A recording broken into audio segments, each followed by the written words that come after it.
بسم اللہ الرحمن الرحیم۔ السلام علیکم۔ علمی روم یوٹیوب چینل میں خوش آمدید۔ ایک دن میرا کزن ایک جوان اور حسین و جمیل لڑکی کو اپنی کار میں لے کر میرے پاس آیا جب میں اپنے کارخانے میں کام میں مصروف تھا۔ مجھے کان میں کہنے لگا، لڑکی چیک کر کیسی ہے۔ میں نے ایک نظر لڑکی پر ڈالی تو میری رال ٹپک پڑی۔ میں نے پوچھا یہ کون ہے اور کہاں سے لایا ہے، تو اس نے بتایا کہ اس کا عاشق اس کے ساتھ ایک ہوٹل میں 4 دن مزے لے کر وہاں سے بھاگ گیا تھا، اور یہ مجھے اسی ہوٹل کے باہر کھڑی نظر آئی۔ کیونکہ میں کار چلاتا ہوں اس لیے میں نے اس سے پوچھا کہ کدھر جانا ہے آپ نے، تو اس نے اپنی ساری کہانی سنا ڈالی اور کہنے لگی کہ مجھے اپنے گھر میں ملازمہ بنا کر رکھ لیں صاحب۔ کزن کی ساری بات سننے کے بعد میں نے اس سے پوچھا کہ اب تمہارا کیا پروگرام ہے، تو اس نے بتایا کہ میرے گھر والے شادی پہ گئے ہوئے ہیں اور گھر خالی ہے۔ آج ہم دونوں بھی اس کے ساتھ مزے لیں گے جس طرح اس کے عاشق نے اس کے ساتھ لیے ہیں۔ پھر وہ اس لڑکی کو اپنے گھر لے گیا۔ رات کو کام سے فارغ ہو کر میں بھی کزن کے گھر چلا گیا، اور جب لڑکی گھر کے کام وغیرہ کر کے سو گئی تو ہم دونوں نے بھی اس کی مجبوری سے فائدہ اٹھا لیا۔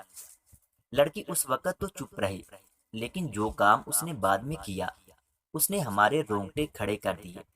خیر صبح ہوئی تو میں اس لڑکی کو اپنے ساتھ کارخانے میں لے گیا کہ وہاں تمہیں ملازمت پر رکھ لیتا ہوں، کیونکہ کزن کے گھر والے بھی شادی سے گھر واپس آ رہے تھے۔ وہ لڑکی کے بارے کچھ نہیں جانتے تھے، اس لیے کزن ان کو کیا جواب دیتا کہ یہ کون ہے اور کس لیے رکھا ہے، کیونکہ ان کو ملازمہ کی کبھی ضرورت ہی پیش نہیں آئی تھی۔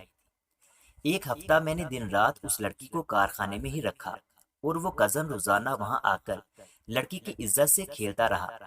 آخر لڑکی کہنے لگی، صاحب مجھے اپنے گھر میں جگہ دے دو، میں وہاں گھر کے کام کاج کر دیا کروں گی۔ لڑکی کی بات سن کر مجھے اس پر ترس آ گیا، اور اگلے ہی روز میں اسے اپنے گھر لے گیا اور گھر والوں سے کہا کہ یہ میرے کارخانے میں کام کرتی تھی، لیکن وہاں اب کام کم پڑ گیا ہے، اس لیے اسے گھر لے آیا ہوں تاکہ یہ گھر کے کام کاج کر دیا کرے اور اس کا روزگار بھی چلتا رہے۔ جب میرے کزن کو پتا چلا کہ میں اس لڑکی کو گھر لے گیا ہوں تو اس کا غصے سے برا حال ہو گیا، کیونکہ اب وہ لڑکی اس کے ہاتھ سے نکل چکی تھی۔ میری امی اس لڑکی سے بڑی محبت اور شفقت سے پیش آتی تھی۔ 2-3 دن کے اندر اندر وہ لڑکی میرے گھر والوں کا پیار دیکھ کر اپنا غم بھول کر واپس اپنی زندگی میں لوٹ آئی تھی۔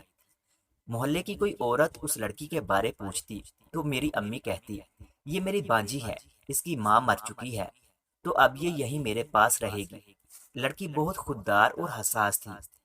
میری ماں نے بھی کبھی اس کے ماضی کے بارے میں نہیں پوچھا تھا۔ ایک دن وہ لڑکی میری ماں کو چھت پر لے گئی اور بتانے لگی کہ میں فلاں گاؤں میں رہتی تھی، میرا باپ بہت ظالم تھا، وہ پیسوں کے لالچ میں گاؤں کے جاگیردار کے ساتھ میری شادی کرنا چاہتا تھا، لیکن میں رضامند نہیں تھی، کیونکہ اس جاگیردار کی عمر میرے باپ جتنی تھی، اور ویسے بھی میں کسی لڑکے سے پیار کرتی تھی۔ اور جب میرے باپ نے اس جاگیردار کے ساتھ میری شادی کے دن طے کر دیے تو میں اپنے عاشق کے ساتھ گھر سے بھاگ گئی، لیکن بدقسمتی سے اس عاشق نے بھی میرے ساتھ دھوکہ کیا۔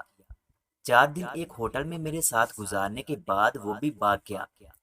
اس دن میں پریشانی کی حالت میں اسی ہوٹل کے باہر کھڑی تھی جب آپ کے بیٹے کے کزن نے مجھے کار میں بٹھا لیا اور گھر میں ملازمہ رکھنے کے طور پر لے گیا، لیکن تب گھر میں کوئی نہیں تھا تو آپ کے بیٹے اور اس کے کزن نے مل کر رات کو میری عزت سے کھیلا، اور جب اس کے گھر والے آنے والے تھے تب آپ کا بیٹا مجھے اپنے کارخانے میں لے گیا۔ وہاں بھی میری مجبوری کا فائدہ اٹھا کر میری عزت سے کھیلتے رہے۔ لڑکی کی دکھ بھری کہانی سن کر میری ماں کی آنکھوں میں آنسو آ گئے کہ کس طرح اس کی مجبوری اور لاچاری کا فائدہ اٹھایا گیا تھا۔ میری ماں میری اس گھٹیا حرکت کو دماغ میں لیے آگ بگولا ہو گئی، اور جب میں کارخانے سے گھر واپس آیا تو مجھ پر برس پڑی۔ میں نے ماں سے معافی مانگی اور کہا کہ اس میں میری اکیلے کی غلطی نہیں ہے، اگر کزن اس دن اس کو میرے کارخانے میں نہ لاتا اور مجھ سے نہ ملواتا تو ایسا کبھی نہ ہوتا، اور اس نے ہی میرے دماغ میں یہ سب گندگی بھری تھی۔ میں اپنی ماں کے سامنے شرم سے سر جھکائے کھڑا تھا۔ تب میری ماں نے کہا کہ تمہیں معافی اس صورت میں ملے گی جب تم اس لڑکی سے نکاح کرو گے اور اس کا گھر بساؤ گے۔ لڑکی بھی پاس ہی سر جھکائے کھڑی تھی۔ اور اس کی آنکھوں سے آنسو گر رہے تھے۔ اس کا معصوم سا چہرہ دیکھ کر میرا دل بھی پگھل گیا اور میں اپنی ماں کی بات مان کر اس لڑکی سے شادی کے لیے رضامند ہو گیا۔ جب یہ خبر میرے کزن تک پہنچی تو اس نے اپنی ماں کے ذریعے خاندان میں اس لڑکی کے بارے میں غلط افواہیں پھیلانا شروع کر دی، اور کچھ دن کے بعد خاندان کی چند عورتیں ہمارے گھر آئیں اور امی سے اس لڑکی کے بارے میں غلط غلط باتیں کرنے لگی اور امی کو اس رشتے سے منع کرنے لگی، لیکن امی نے انہیں خوب سنا کر واپس بھیج دیا۔ اس لڑکی نے یہ ساری باتیں سن لی تھیں۔ امی نے اسے تسلی دی کہ ارے بیٹا، دنیا والوں کی فکر نہ کرو، ان کا بس چلے تو کسی کو جینے بھی نہ دے، بس تم اگنور کرتی رہو اور مجھ پر بھروسہ رکھو، میں تمہارے ساتھ ہوں۔ یہ کہہ کر امی اپنے کمرے میں سونے کے لیے چلی گئی اور وہ لڑکی بھی کمرے میں چلی گئی، لیکن جب صبح ہم اٹھے تو لڑکی گھر میں نہیں تھی۔ میری ماں گھبرا گئی۔ ہم نے آس پاس کے گھروں میں دیکھا لیکن نہیں ملی، بس اسٹیشن اور ہسپتال وغیرہ چھان مارے، لیکن وہاں بھی اس کا کچھ پتہ نہ چلا۔ رات تک ہم لوگ اسے ڈھونڈتے رہے لیکن وہ کہیں نہ ملی۔ آخر تھک ہار کر ہم گھر واپس آ گئے اور میری امی کہنے لگی، بیٹا وہ لڑکی واقعی بہت خوددار نکلی، ان منحوس عورتوں کی باتیں دل پر لے گئی اور کہیں دور چلی گئی ہم سے، لیکن تم اپنی کوشش جاری رکھو، شاید وہ مل جائے۔ ہم لوگ 10-15 دن تک اسے تلاش کرتے رہے لیکن وہ ہمیں کہیں نہ ملی۔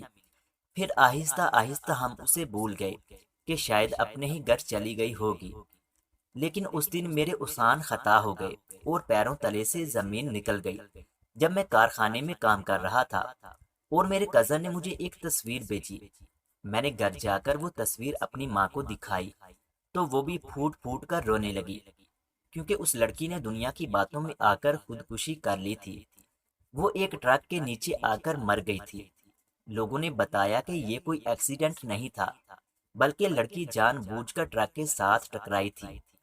اس کہانی سے یہ سبق ملتا ہے کہ لڑکیوں کو آج کل کے فریبی عاشقوں سے بچ کر رہنا چاہیے، جو ان کی عزت سے کھیل کر چلے جاتے ہیں، اور لڑکیاں مجبور ہو کر اور دنیا کے تانوں سے بچنے کے لیے اپنی جان دے دیتی ہیں۔ مزید اس طرح کی سبق آموز کہانیاں سننے کے لیے ہمارے یوٹیوب چینل علمی روم کو سبسکرائب لازمی کریں۔ ملتے ہیں اگلی ویڈیو میں، تب تک کے لیے اللہ حافظ۔